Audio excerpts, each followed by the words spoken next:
నిజామాబాద్ జిల్లాలో రైస్ మిల్లులో జరుగుతున్న అక్రమాలపై అధికారులు కొరడా జులుపిస్తున్నారు. బోధన్ మాజీ ఎమ్మెల్యే షకీల్ పై అధికారులు దృష్టి సారించారు.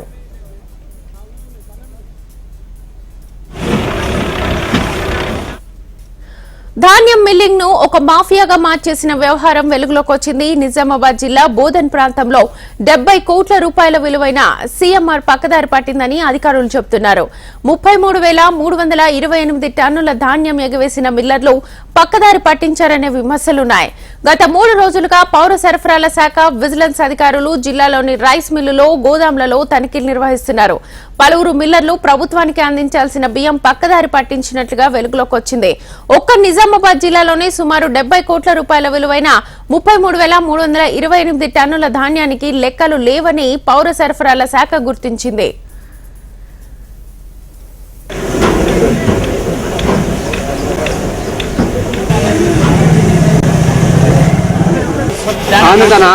లోపలికి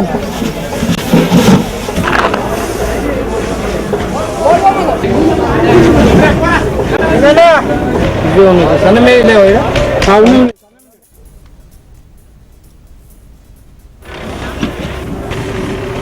2021-22 యాసంగి, 2022-23 వానాకాలం సీజన్లకు సంబంధించిన బకాయిలను గుర్తించారు. ఇక రైస్ మిల్లులు సరిగా నడవడం లేదంటూ వాటి యాజమాన్యం మొత్తం ధాన్యాన్ని బోధన్లోని అర్కం, వర్నిలోని ఎఫ్టీఎఫ్, ఎడపల్లిలోని ఏఆర్ ఇండస్ట్రీస్ మిల్లులకు మళ్లించారని పౌర సరఫరాల శాఖ అధికారుల విచారణలో తేలింది. సివిల్ సప్లైకి ఇవ్వాల్సిన బియ్యాన్ని ఇవ్వకుండా ఓ రైస్ మిల్లులో అక్రమ నిల్వలున్నట్లుగా అనుమానంతో అధికారులు దాడులు చేసి రైస్ మిల్లును సీజ్ చేశారు.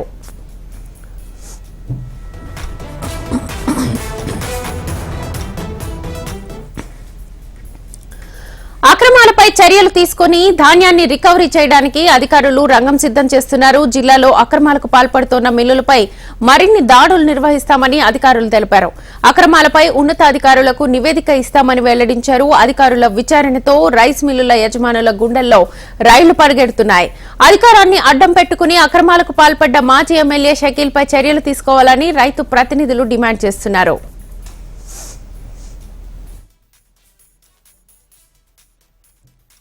వంద గొడ్లను తిన్న రాబందువు ఒక్క గాలివానకు చస్తుంది అని సామెత. ఆ సామెత మన బోధన్ నియోజకవర్గంలో ఈరోజు నిజమైంది. ఒక రాబందులాగా బోధన్ను పట్టి పీడించినటువంటి మాజీ ఎమ్మెల్యే షకీల్ గారు ఈ ప్రజలు ఓట్ల తుఫాన్, ఈ గాలి వానలో కొట్టుకుపోయి ఈరోజు ఒక దోషిగా ప్రజలందరి ముందు నిలబడ్డాడు.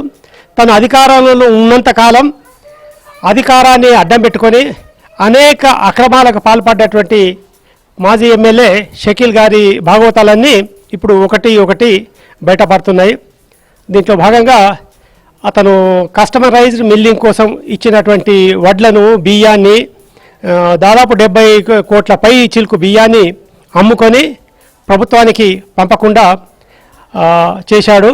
అదేవిధంగా వేరే మిల్లులకు కూడా మళ్ళీ ఇక్కడ నుంచి తను సప్లై చేసినట్టుగా రికార్డు సృష్టించి ఆ బియ్యమాన్ని కూడా తనే అమ్ముకున్నాడు. ఈరోజు అవన్నీ బయటపడుతున్నాయి. ఈయనకు వడ్లు ఓ రైస్ మిల్ పెట్టుకుంటే, బియ్యం చేస్తే, బియ్యం చేయకుండా వడ్లు అమ్మేస్తే ఎంత ఫాయిదా ఉంటుందో అనేది అర్థమైపోయింది. దానికి కారణం ఏంటంటే రూలింగ్ పార్టీ కూడా ఈ వడ్లని కొనుగోలు చేసి రైస్ మిల్లుకి ఇచ్చిన తర్వాత కఠినంగా వ్యవహరించాల్సినటువంటి పరిస్థితి ఉండిండే.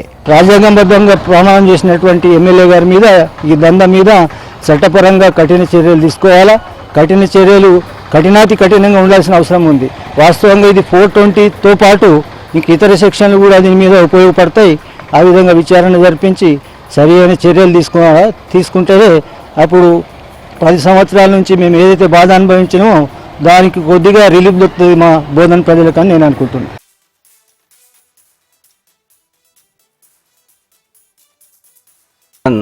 పట్టణంలో గల 4 rice mills, Ras agro industries, Rahil food and catering services మరియు ఆమీర్ అగ్రో ఫార్మ్స్, అట్లాగే ధార్మిక్ అగ్రో మిల్స్, ఈ 4కు సంబంధించిన